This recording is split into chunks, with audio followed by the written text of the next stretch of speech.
Hello' everyone, আপোনালোক সকলোকে স্বাগতম জনাইছোঁ আছাম জিকে ইউটিউব চেনেলৰ আন এটা নতুন ভিডিঅ'লৈ। আজিৰ এই ভিডিঅ'টোত আমি এডিআৰই ত্ৰিভুৱন 0 লগতে অসম পুলিচৰ লিখিত পৰীক্ষাৰ বাবে সহায়ক হোৱাকৈ কেইটামান অতি গুৰুত্বপূৰ্ণ কুৱেশ্যন আনচাৰ লৈ আহিছোঁ। গতিকে ভিডিঅ'টো স্কিপ নকৰি সম্পূৰ্ণলৈকে চাব আৰু আপোনালোকে কিমানটা কুৱেশ্যন শুদ্ধ কৰিব পাৰিছে কমেণ্ট বক্সত জনাব। তেনেহ'লে বলকচোন আজিৰ এই ভিডিঅ'টো আৰম্ভ কৰোঁ। আজিৰ আমাৰ ফাৰ্ষ্ট কুৱেশ্যনটো সুধিছে, কোনখন দেশত ক্ৰিকেট খেলৰ আৰম্ভ হৈছিল? কোনখন দেশত ক্ৰিকেট খেলৰ আৰম্ভ হৈছিল সুধিছে। এই প্ৰশ্নৰ ৰাইট এনচাৰটো হৈছে অপশ্যন বি, ইংলেণ্ড। ইংলেণ্ডত ক্ৰিকেট খেলৰ আৰম্ভ হৈছিল। নেক্সট কুৱেশ্যন, ফ্লিপকাৰ্টৰ প্ৰতিষ্ঠাপক কোন? ফ্লিপকাৰ্টৰ প্ৰতিষ্ঠাপক কোন সুধিছে। ইয়াৰ ৰাইট এনচাৰটো হৈছে অপশ্যন এ, শচীন বনচাল। ফ্লিপকাৰ্টৰ প্ৰতিষ্ঠাপক হৈছে শচীন বনচাল। নেক্সট কুৱেশ্যনটো সুধিছে, তাজমহল কোনখন চহৰত অৱস্থিত? তাজমহল কোনখন চহৰত অৱস্থিত সুধিছে। ইয়াৰ ৰাইট এনচাৰটো হৈছে অপশ্যন এ, আগ্ৰা। তাজমহল আগ্ৰা চহৰত অৱস্থিত। নেক্সট কুৱেশ্যনটো সুধিছে, বায়ুমণ্ডলত সৰ্বাধিক থকা গেছ কোনটো? বায়ুমণ্ডলত সৰ্বাধিক পৰিমাণে থকা গেছ কোনটো সুধিছে। ইয়াৰ ৰাইট এনচাৰটো হৈছে অপশ্যন বি, নাইট্ৰজেন। বায়ুমণ্ডলত সৰ্বাধিক পৰিমাণে থকা গেছবিধৰ নাম হৈছে নাইট্ৰজেন গেছ। নেক্সট কুৱেশ্যন, উচ্চতম ন্যায়ালয়ৰ ন্যায়াধীশক কোনে নিযুক্তি দিয়ে?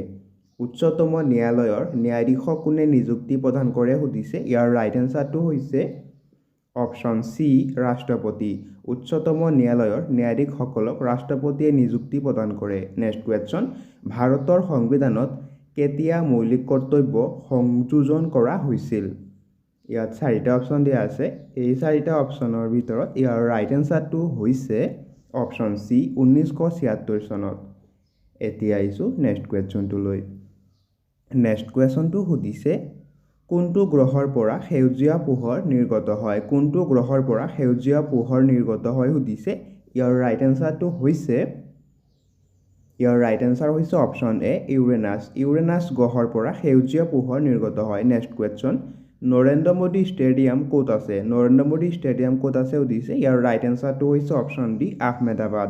নৰেন্দ্ৰ মোদী ষ্টেডিয়াম গুজৰাট ৰাজ্যৰ আহমেদাবাদত আছে। নেক্সট কুৱেশ্যনটো সুধিছে, পদ্মশ্ৰী বঁটা লাভ কৰা প্ৰথম অসমীয়া মহিলা কোন? পদ্মশ্ৰী বঁটা লাভ কৰা প্ৰথম অসমীয়া মহিলা কোন সুধিছে। এই প্ৰশ্নৰ ৰাইট এনচাৰটো হৈছে অপশ্যন চি, নলিনীবালা দেৱী। পদ্মশ্ৰী বঁটা লাভ কৰা প্ৰথম অসমীয়া মহিলা হৈছে নলিনীবালা দেৱী। নেক্সট কুৱেশ্যন, মণিৰাম দেৱানৰ লগত কাক ফাঁচি দিয়া হৈছিল? মণিৰাম দেৱানৰ লগত আৰু কাক ফাঁচি দিয়া হৈছিল সুধিছে। ইয়াৰ ৰাইট এনচাৰটো হৈছে অপশ্যন এ, পিয়লি বৰুৱা। মণিৰাম দেৱানৰ লগত আৰু পিয়লি বৰুৱাকো ফাঁচি দিয়া হৈছিল। নেক্সট কুৱেশ্যন, অসমৰ নৱবৈষ্ণৱ ধৰ্মৰ প্ৰতিষ্ঠাপক কোন? অসমৰ নৱবৈষ্ণৱ ধৰ্মৰ প্ৰতিষ্ঠাপক কোন সুধিছে। ইয়াৰ ৰাইট এনচাৰটো হৈছে অপশ্যন বি, শ্ৰীমন্ত শংকৰদেৱ। অসমৰ নৱবৈষ্ণৱ ধৰ্মৰ প্ৰতিষ্ঠাপক হৈছে শ্ৰীমন্ত শংকৰদেৱ। নেক্সট কুৱেশ্যন, চৰ্দাৰ বল্লভভাই পেটেলক কোনে চৰ্দাৰ উপাধি প্ৰদান কৰিছিল? এই প্ৰশ্নৰ ৰাইট এনচাৰটো হৈছে অপশ্যন চি, মহাত্মা গান্ধী। বল্লভভাই পেটেলক চৰ্দাৰ উপাধি মহাত্মা গান্ধীয়ে প্ৰদান কৰিছিল। নেক্সট কুৱেশ্যন, তামিলনাডুৰ বিখ্যাত ধ্ৰুপদী নৃত্যটোৰ নাম কি? তামিলনাডুৰ বিখ্যাত ধ্ৰুপদী নৃত্যটোৰ নাম কি সুধিছে। ইয়াৰ ৰাইট এনচাৰটো হৈছে অপশ্যন এ, ভাৰত নাট্যম। তামিলনাডুৰ বিখ্যাত নৃত্যটোৰ নাম হৈছে ভাৰত নাট্যম। নেক্সট কুৱেশ্যন, চন্দ্ৰযান 3ত ব্যৱহাৰ হোৱা ৰোভাৰটোৰ নাম কি? ইয়াৰ ৰাইট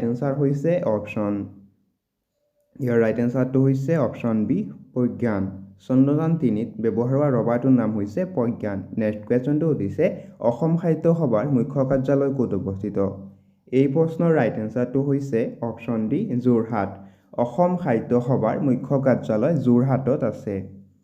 নেক্সট কুৱেশ্যনটো সুধিছে,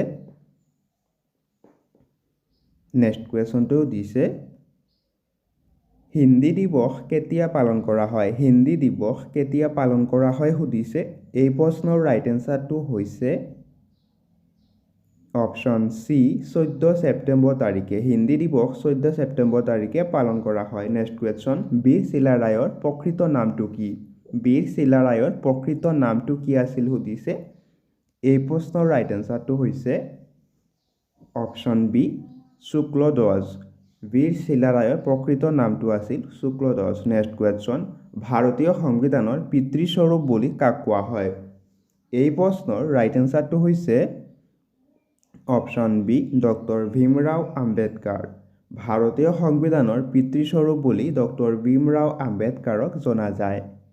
নেক্সট কুৱেশ্যনটো সুধিছে চিপাহী বিদ্ৰোহৰ প্ৰথম শ্বহীদ কোন? চিপাহী বিদ্ৰোহৰ প্ৰথম শ্বহীদ কোন সুধিছে। এই প্ৰশ্নৰ ৰাইট এনচাৰটো হৈছে অপশ্যন এ মংগল পাণ্ডে। চিপাহী বিদ্ৰোহৰ প্ৰথম শ্বহীদ হৈছে মংগল পাণ্ডে। নেক্সট কুৱেশ্যন, বুঢ়ী আইৰ সাধু কোনে ৰচনা কৰিছিল? বুঢ়ী আইৰ সাধু কোনে ৰচনা কৰিছিল সুধিছে। এই প্ৰশ্নৰ ৰাইট এনচাৰটো হৈছে অপশ্যন এ লক্ষ্মীনাথ বেজবৰুৱা।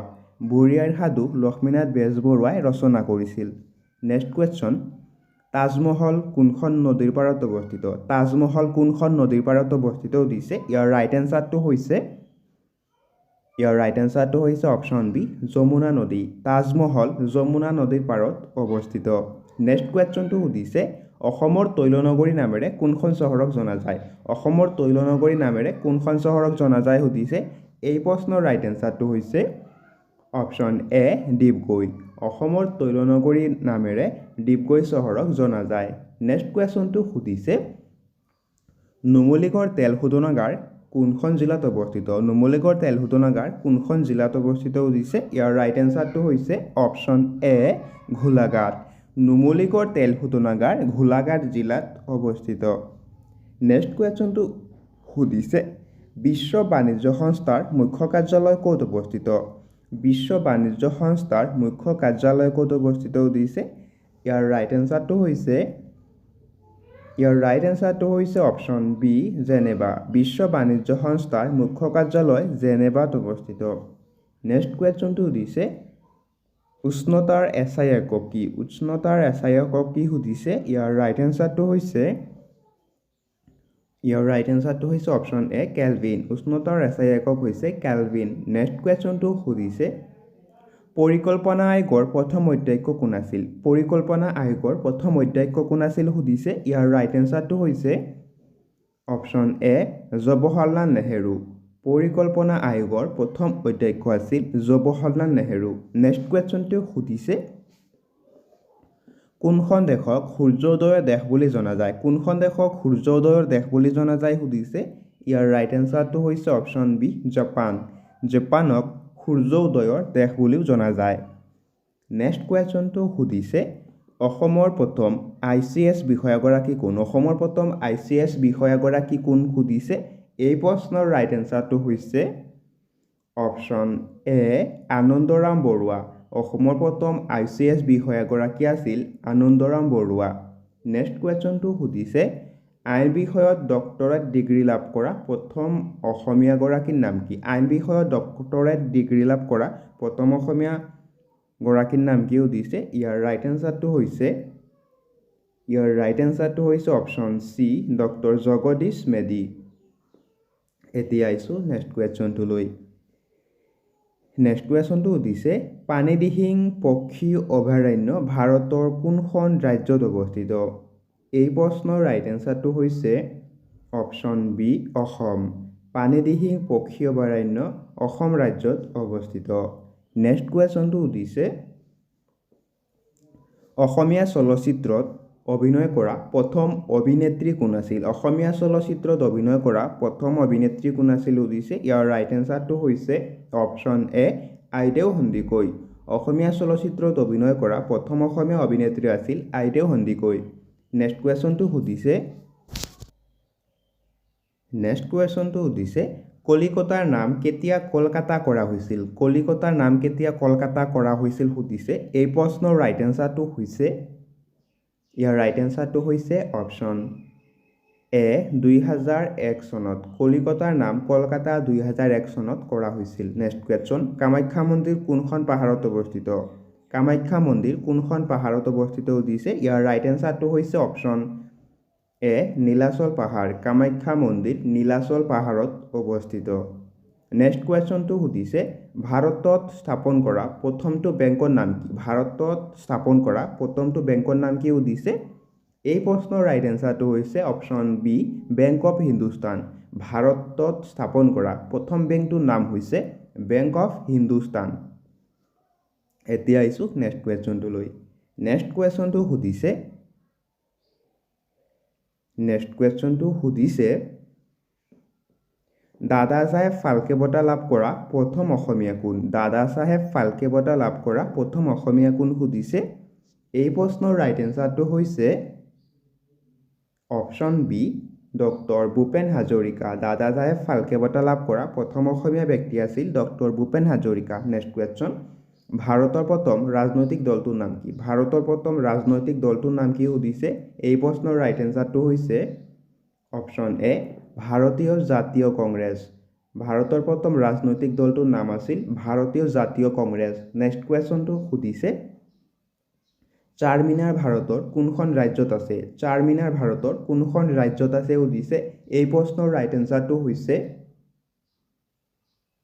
এনচাৰটো হৈছে অপশ্যন এ তেলেংগানা। চাৰমিনাৰ ভাৰতৰ তেলেংগানা ৰাজ্যত আছে। Next question. আন্তৰ্জাতিক শান্তি দিৱস কেতিয়া পালন কৰা হয়? আন্তৰ্জাতিক শান্তি দিৱস কেতিয়া পালন কৰা হয় সুধিছে। এই প্ৰশ্নৰ ৰাইট এনচাৰটো হৈছে অপশ্যন বি 21 ছেপ্টেম্বৰ। আন্তৰ্জাতিক শান্তি দিৱস 21 ছেপ্টেম্বৰ তাৰিখে পালন কৰা হয়। Next question. আইন অমান্য আন্দোলন কেতিয়া আৰম্ভ হৈছিল? আইন অমান্য আন্দোলন কেতিয়া আৰম্ভ হৈছিল সুধিছে।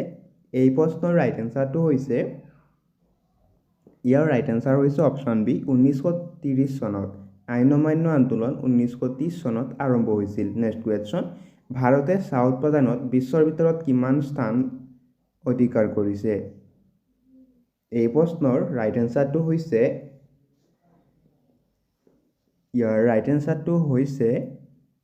অপশ্যন বি দ্বিতীয় স্থান। ভাৰতে চাহ উৎপাদনত বিশ্বৰ ভিতৰতে দ্বিতীয় স্থান অধিকাৰ কৰিছে। নেক্সট কুৱেশ্যনটো সুধিছে ভাৰতৰ প্ৰথম সেনাধ্যক্ষজনৰ নাম কি? ভাৰতৰ প্ৰথম সেনাধ্যক্ষজনৰ নাম কি সুধিছে। তলত 4টা অপশ্যন দিয়া আছে। এই 4টা অপশ্যনৰ ভিতৰত ইয়াৰ ৰাইট এনচাৰটো হৈছে অপশ্যন এ জেনেৰেল KM কেৰিআপ্পা। এতিয়া আহিছোঁ নেক্সট কুৱেশ্যনটোলৈ। নেক্সট কুৱেশ্যনটো সুধিছে স্বাধীনতাৰ ভাৰতৰ প্ৰথম প্ৰতিৰক্ষা মন্ত্ৰীজনৰ নাম কি? ভাৰতৰ প্ৰথম প্ৰতিৰক্ষা মন্ত্ৰীজনৰ নাম কি সুধিছে। ইয়াৰ ৰাইট এনচাৰটো হৈছে অপশ্যন এ বলদেৱ সিং। ভাৰতৰ প্ৰথম প্ৰতিৰক্ষা মন্ত্ৰীজনৰ নাম আছিল বলদেৱ সিং। নেক্সট কুৱেশ্যনটো সুধিছে সত্যাগ্ৰহ শব্দটো কোনে উত্থাপন কৰিছিল? সত্যাগ্ৰহ শব্দটো কোনে উত্থাপন কৰিছিল সুধিছে। এই প্ৰশ্নৰ ৰাইট এনচাৰটো হৈছে অপশ্যন বি মহাত্মা গান্ধী। সত্যাগ্ৰহ শব্দটো মহাত্মা গান্ধীয়ে উত্থাপন কৰে। Next question. ভাৰতৰ প্ৰথম মহিলা প্ৰধানমন্ত্ৰী কোন আছিল? ভাৰতৰ প্ৰথম মহিলা প্ৰধানমন্ত্ৰী কোন আছিল সুধিছে। ইয়াৰ ৰাইট এনচাৰটো হৈছে অপশ্যন চি ইন্দিৰা গান্ধী। ভাৰতৰ প্ৰথম মহিলা প্ৰধানমন্ত্ৰী আছিল ইন্দিৰা গান্ধী। Next question. ভাৰতত গণৰাজ্য দিৱস কিমান তাৰিখে পালন কৰা হয়? ভাৰতত গণৰাজ্য দিৱস কিমান তাৰিখে পালন কৰা হয় সুধিছে। এই প্ৰশ্নৰ ৰাইট এনচাৰটো হৈছে অপশ্যন এ 26 জানুৱাৰী। ভাৰতত গণৰাজ্য দিৱস 26 জানুৱাৰী তাৰিখে পালন কৰা হয়। Next question. বন্ধন বেংক কিমান চনত প্ৰতিষ্ঠা কৰা হৈছিল?